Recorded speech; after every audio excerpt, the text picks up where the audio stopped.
बिस्मिल्लाहिर्रहमानिर्रहीम। अस्सलामुअलैकुम। आप देख रहे हैं K92 न्यूज़ और मैं हूं आपकी मेज़बान नाइला भट्टी। शामिल करते हैं आज की अहम खबरें। आईजी सिंध गुलाम नबी मेमन की ज़ेर सदारत लाड़काना सखर डिवीजन के कच्चे में जारी डाकू के खिलाफ ऑपरेशन के हवाले से आला सतही इजलास SSP ऑफिस लाड़काना में मुनाकिद हुआ।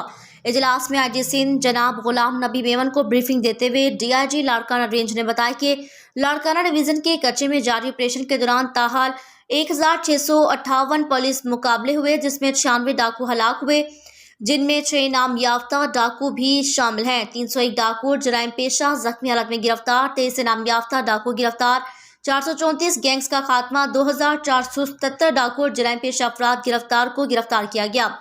1353 अफराद को हनी ट्रैप के जरिए अगवा होने से बचाया गया, जबकि 11839 रूपोश 15,826 इश्तिहारी गिरफ्तार करके इनके कब्जे से 100 क्लैशनकोव, 25 राइफल, शॉर्ट्स गन, 481 पिस्तौल, 1531 हैंड ग्रेनेड, 7 और 7903 गोलियां बरामद कर ली गई। आपको बताएं कि DIG लाड़काना ने मजीद बताया कच्चे में पुलिस की जानिब से नई चेक पोस्ट भी कायम की गई है, जिसके बाद कच्चे का कई किलोमीटर इलाका डाकू से खाली करवा दिया गया।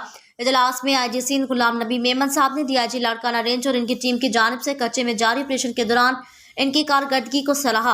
आईजी सिंध का कहना था कि कच्चे में जारी ऑपरेशन में DIG लाड़काना की क़यादत में लाड़काना रेंज की पुलिस ने डाकू की कमर तोड़ दी।